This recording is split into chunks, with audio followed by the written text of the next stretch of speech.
So today we'll be starting with the new topic, steel structure. तो नया unit start करना है. चलिए. First unit is what? General design consideration. So in this unit we'll be talking about basic aspects that will be used for the designing of the steel structure. तो designing के लिए जिन जिन basic चीजों की requirement होगी वो इस unit में हम कवर करेंगे, इसलिए नाम भी ये मेंशन करके दिया है आपको. So will be talking about general design consideration जो वैलिड है पूरी डिजाइनिंग के लिए. तो आगे हर एक चैप्टर में काम आएंगी ये चीजें हमारी. So first of the point of discussion is general design consideration.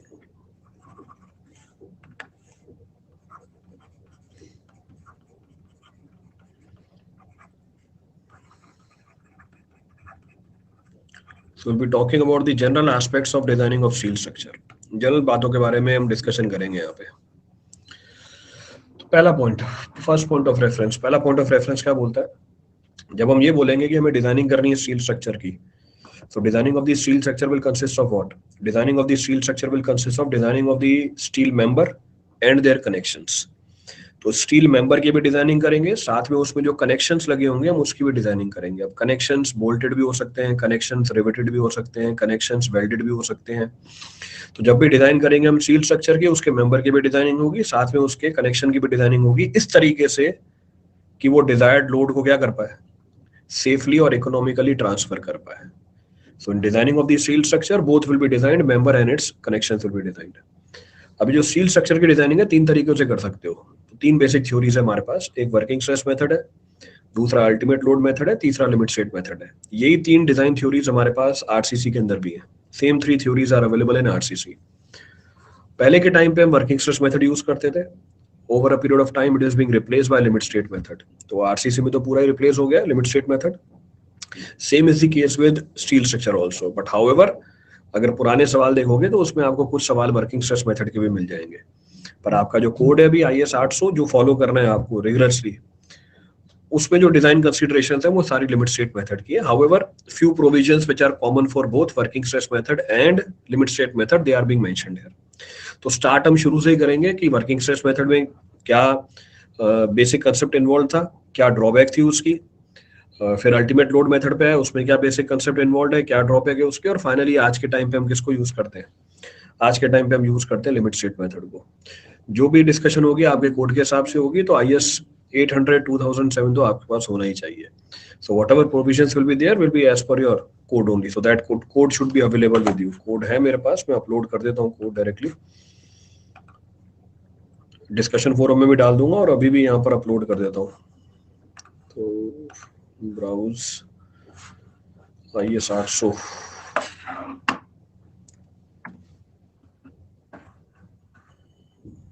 IS 800. So this is the code which is to be followed. I'll upload on the group also. I'll upload it on the discussion forum also. तो वहां से आप directly download भी कर सकते हैं. You can directly download it.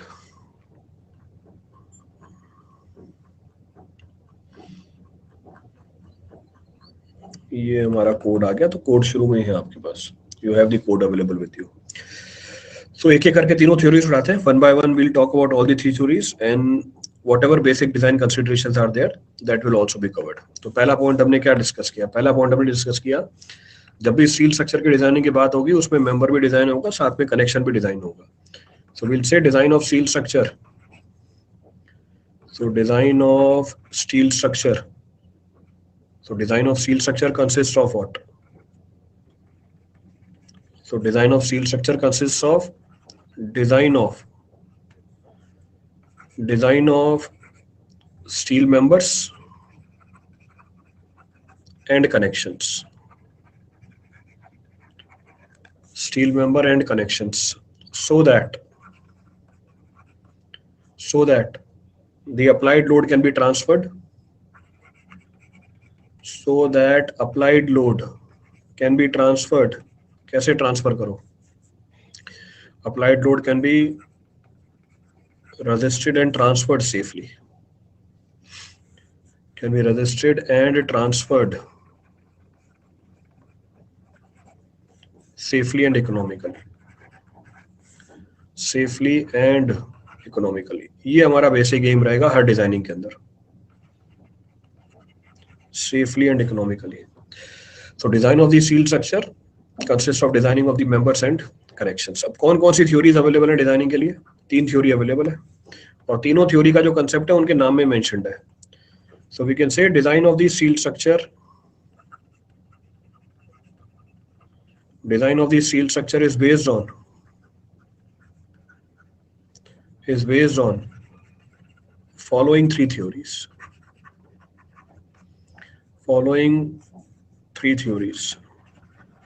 तीन theories है हमारे पास। पहली theory, the first of the theory available is known as working stress method. The first of the theory is working stress method. तो वर्किंग स्ट्रेस मेथड बोल दो, या आप इसको बोल सकते हो कि elastic method, it is one and the same thing. तो वर्किंग स्ट्रेस मेथड है या इलास्टिक मेथड है, नाम से समझ में आ रहा है। From here only the analysis can be done. इसमें क्या करेंगे हम, इलास्टिक मेथड है यानी आप अपने मेंबर की कौन सी स्ट्रेंथ कंसीडर करोगे, बस इलास्टिक स्ट्रेंथ कंसीडर करोगे। अगर मैं मेंबर की इलास्टिक स्ट्रेंथ कंसीडर कर रहा हूं, इसका मतलब मैंने उसकी जो प्लास्टिक स्ट्रेंथ है उसको इग्नोर कर दिया। अगर मैंने मेंबर की प्लास्टिक स्ट्रेंथ को इग्नोर कर दिया, इस बात का मतलब क्या हुआ, आपका सेक्शन क्या होगा, अनइकोनॉमिकल होगा। Your section will be uneconomical. इसका मतलब आप अपने मेंबर की पूरी स्ट्रेंथ यूज ही नहीं कर रहे, you are not able to utilise the complete strength of the member. तो वर्किंग स्ट्रेस मेथड में आपके जो मेंबर निकल के आते हैं, बड़े निकल के आते हैं बहुत। तो सेम लोड के लिए वर्किंग स्ट्रेस मेथड लगाओगे, साइज बहुत बड़ी निकल के आएगी, the size will come out to be huge. इस वर्किंग स्ट्रेस मेथड का प्रिंसिपल क्या है? वर्किंग स्ट्रेस मेथड का प्रिंसिपल ये है कि जो वर्किंग स्ट्रेस है, वर्किंग स्ट्रेस मतलब जो लोड लगा, तो जितना भी लोड आपने अप्लाई किया उसको हम बोल देते हैं वर्किंग लोड। उस वर्किंग लोड की वजह से जो स्ट्रेस डेवलप हुई वो हमेशा किससे कम होनी चाहिए, परमिसिबल स्ट्रेस से कम होनी चाहिए। So in working stress method, the principle applied is working stress should always be less than the permissible stress. अच्छा, permissible stress कैसे निकालोगे? How you will find the permissible stress? Elastic method है ना, क्योंकि ये इलास्टिक मेथड है, आप permissible stress के लिए कौन सी स्ट्रेस कंसीडर करोगे, यील्ड स्ट्रेस। बस यील्ड स्ट्रेस के ऊपर क्या लगा दूंगा मैं, फैक्टर ऑफ सेफ्टी लगा दूंगा। Will simply apply the factor of safety on yield stress. तो हम बोलेंगे इस मेथड में फेलियर नहीं होगा अगर वर्किंग स्ट्रेस किससे कम हो जाए, परमिसिबल स्ट्रेस से कम हो जाए, when the working stress is less than permissible stress. तो पहले के टाइम पे इसको यूज करते थे, सेक्शन बड़े निकल के आते थे, over a period of time इसको मॉडिफाई करते गए। आज के टाइम पे हम क्या यूज कर रहे हैं, आज के टाइम पे हम लिमिट स्टेट मेथड यूज कर रहे हैं। In today's time we are using the limit state method. तो पहली अप्रोच आ गई हमारी वर्किंग स्ट्रेस मेथड, नोट कर लो उसके सारे पॉइंट्स जो बताए गए। तो वर्किंग स्ट्रेस मेथड बोल दो, इलास्टिक मेथड बोल दो, क्या बोल सकते हैं इसमें। सो we will say in this method designing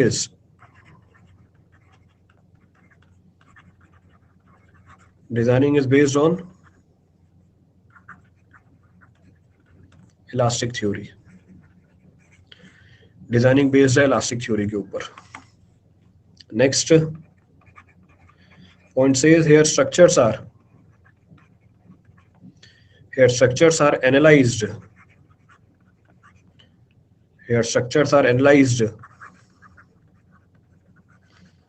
elastically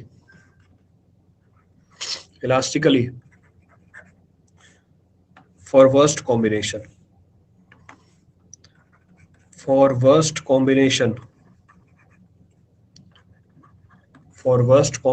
of working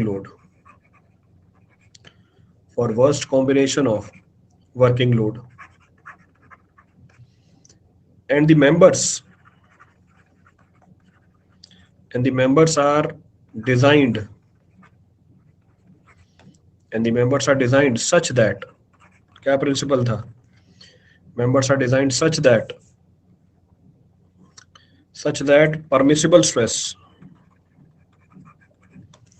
permissible stress is never exceeded। Member को डिजाइन करोगे इस तरीके से कि permissible stress is never exceeded,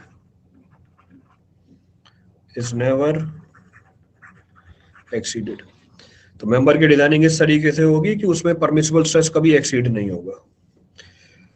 तो इसका मतलब क्या मतलब हुआ, इसका मतलब ये कंक्लूजन निकल के आया, दैट इज जो हमारी वर्किंग स्ट्रेस है,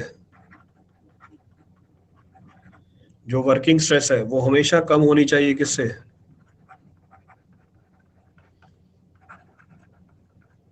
परमिसिबल स्ट्रेस से।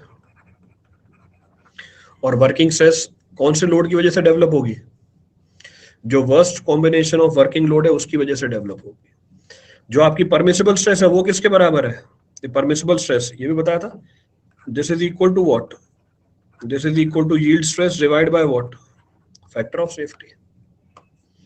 इसका मतलब वर्किंग स्ट्रेस मेथड में फैक्टर ऑफ सेफ्टी किसके ऊपर लगाई जाती है? इसका मतलब वर्किंग स्ट्रेस मेथड में फैक्टर ऑफ सेफ्टी किसके ऊपर लगाई जाती है? स्ट्रेस के ऊपर लगाई जाती है। तो ये छोटे छोटे ऑब्जेक्टिव बन जाएंगे आपके। So this is factor of safety. पूरा नाम लिख दिया, पहली बार लिख रहा हूँ, अगली बार से FOS लिख दूंगा। तो ये हमारी फैक्टर ऑफ सेफ्टी है। तो यहाँ पर फैक्टर ऑफ सेफ्टी स्ट्रेंथ के ऊपर लगाते हैं, लोड के ऊपर नहीं लगाते। So divide by factor of safety. तो यहाँ पे मेंबर की डिजाइनिंग इस तरीके से होगी कि उसमें स्ट्रेस कभी भी परमिसिबल स्ट्रेस को एक्सीड नहीं करेगा। It will never exceed the permissible stress. Note करो, फिर आगे चलते हैं।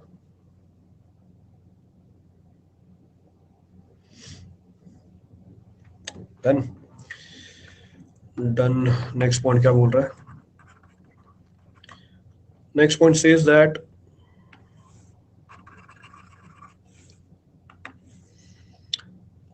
नेक्स्ट पॉइंट, इसके ड्रॉबैक क्या है? So this theory possesses following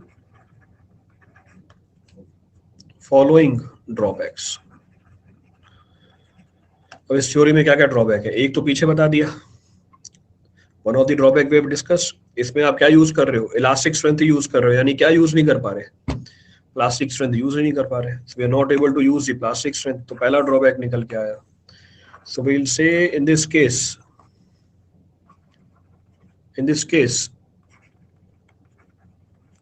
so in this case linear elastic behavior is assumed. So linear elastic behavior is assumed, that is reserved strength का मतलब strength beyond elastic limit.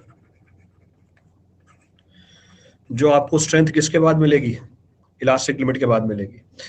So in this case linear elastic behaviour is assumed, that is reserve strength is not utilised. इसको utilise नहीं करते,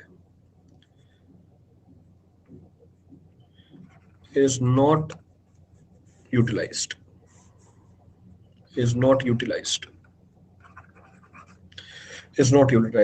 इसका मतलब impact क्या होगा? Impact ये निकल के आ जाएगा कि साइज बड़ी हो जाएगी। So resulting in what? So resulting in uneconomical design. So design costly हो जाएगी।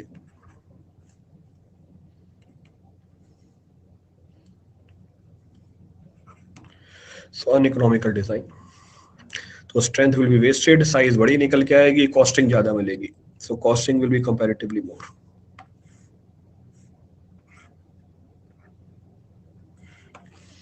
तो ये तो पहला ड्रॉबैक निकल के आ गया। अच्छा, इसमें फैक्टर ऑफ सेफ्टी किसके ऊपर लगाया था हमने? सिर्फ factor of safety was applied only in the case of what? Stress. यानी फैक्टर ऑफ सेफ्टी किसके ऊपर नहीं लगाई? लोड के ऊपर नहीं लगाई। यानी क्या दिक्कत वाली बात है? Then what is the issue in this? Factor of safety किसके ऊपर नहीं लगी? फैक्टर ऑफ सेफ्टी लोड के ऊपर नहीं लगी। इसका मतलब आप ये मान के चल रहे हो कि सारे लोड एक्ट करने की प्रोबेबिलिटी क्या है? सेम है। तो आप ये मान के चल रहे हो कि सारे लोड सेम प्रोबेबिलिटी के साथ एक्ट करते हैं, जबकि ऐसा होगा ही नहीं। Practically it will not happen. तो प्रैक्टिकली ऐसा मिलता ही नहीं हमें। तो एक ड्रॉबैक ये निकल के आ गया, one of the drawback is this. तो ये अगला पॉइंट लिख दो।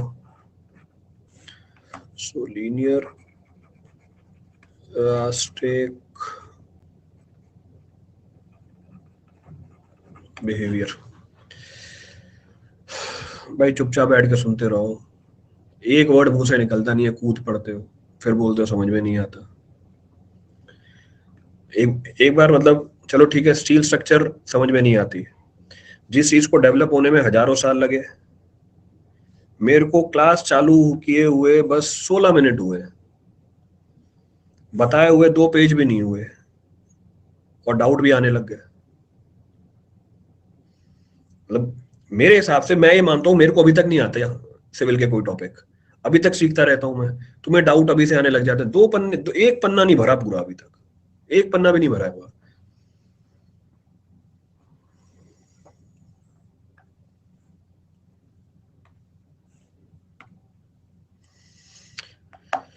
तो अगला पॉइंट हम डिस्कस कर रहे थे, फैक्टर ऑफ सेफ्टी लगाई हमने, फैक्टर ऑफ सेफ्टी लगाई स्ट्रेस के ऊपर, लोड के ऊपर नहीं लगी। तो लोड के ऊपर नहीं लगी, इसका मतलब हम ये मान के चलेंगे कि सारे लोड लगने की प्रोबेबिलिटी सेम है, जबकि ऐसा होगा नहीं, हर लोडने की लगने की प्रोबेबिलिटी डिफरेंट होती है। वो भी आगे काउंटर करेंगे, दैट विल काउंटर। कैसे काउंटर करते हैं धीरे धीरे देखते जाएंगे आगे। So will say it assumes, क्या अज्यूम करता है, it assumes all the load to act simultaneously. ये मान लेता है कि सारे लोड साइमल्टेनियसली एक्ट करते हैं, act simultaneously.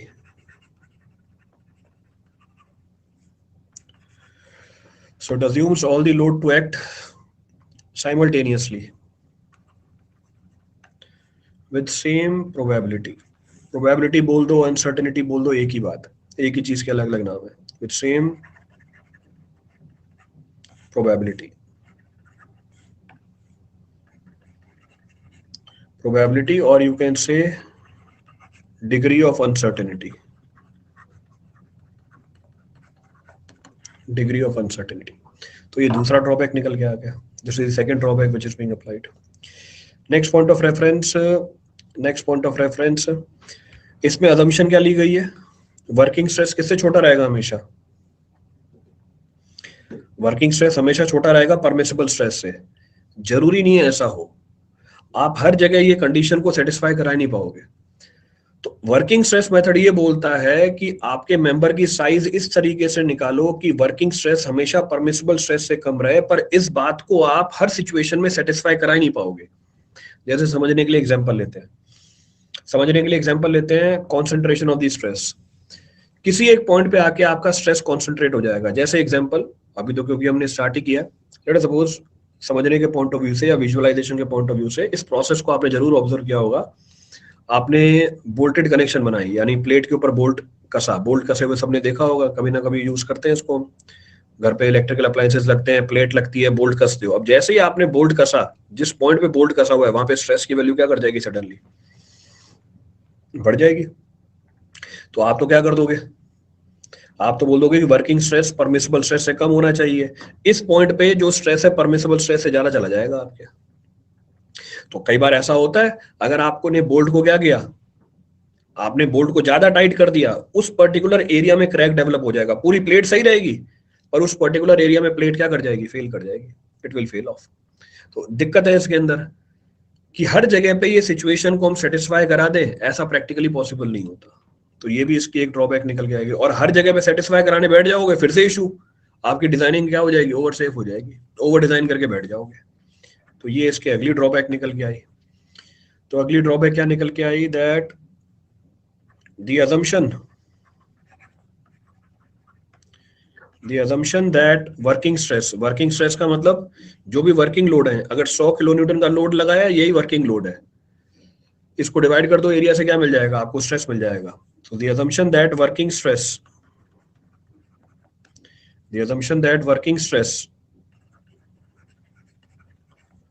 would be kept, working stress would be kept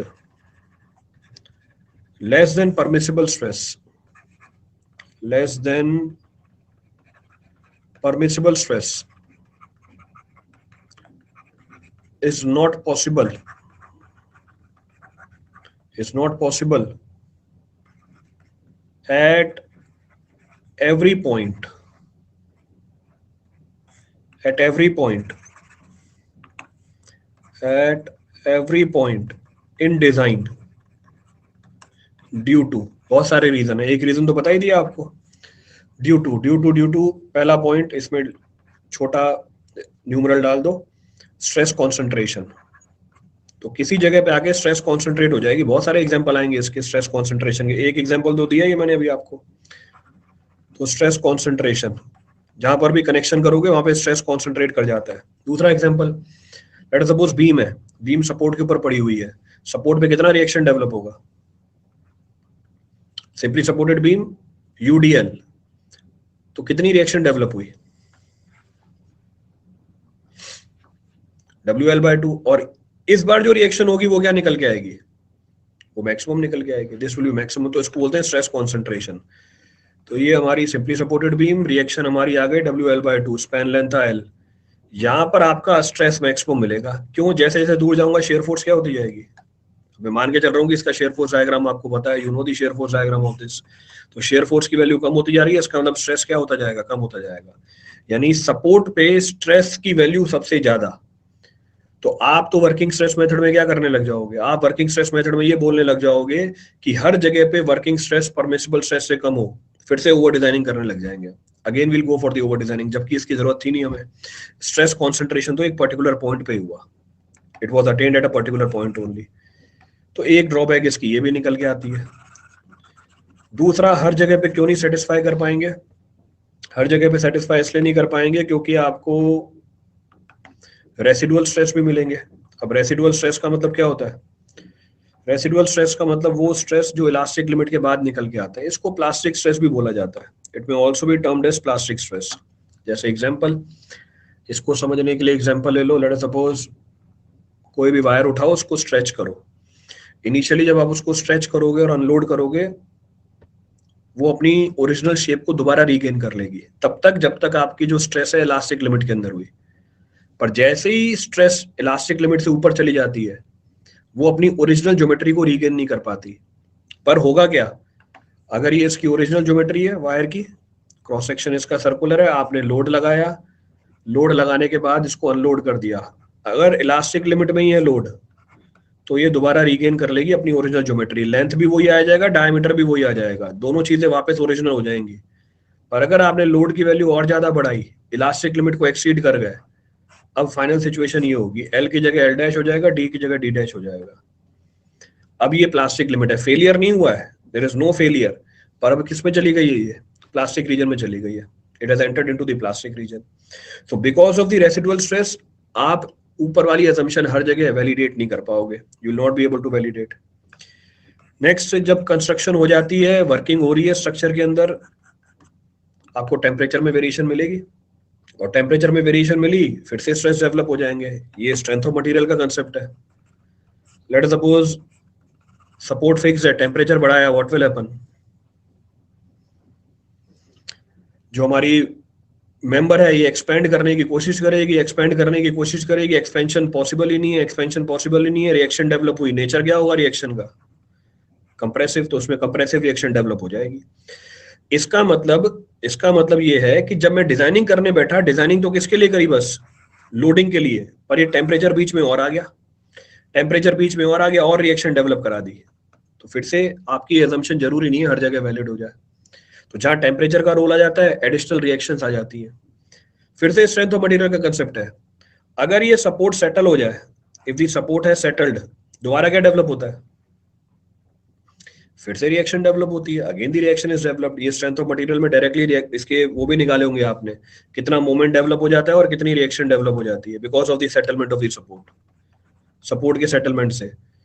तो इसका मतलब ये है कि अगर सपोर्ट आपका सेटल कर जाए, या सिंकिंग ऑफ सपोर्ट भी बोल सकते हो, you can say sinking of support, sinking of support से भी क्या डेवलप होती है? एडिशनल रिएक्शन या स्ट्रेसेस डेवलप होते हैं। तो आप हर जगह पीछे वाली असम्पशन वैलिडेट कर पाओ, ऐसा पॉसिबल नहीं है। So it is practically not possible. तो आपकी ये थ्योरी इन जगहों पे काम नहीं करेगी, फेल हो जाएगी। तो ये इसके ड्रॉबैक थे, दीज वर द ड्रॉबैक्स। तो कहाँ काम नहीं करती है, कहाँ काम नहीं करती? दूसरा रेसिडुअल स्ट्रेस हो गया, यू कैन से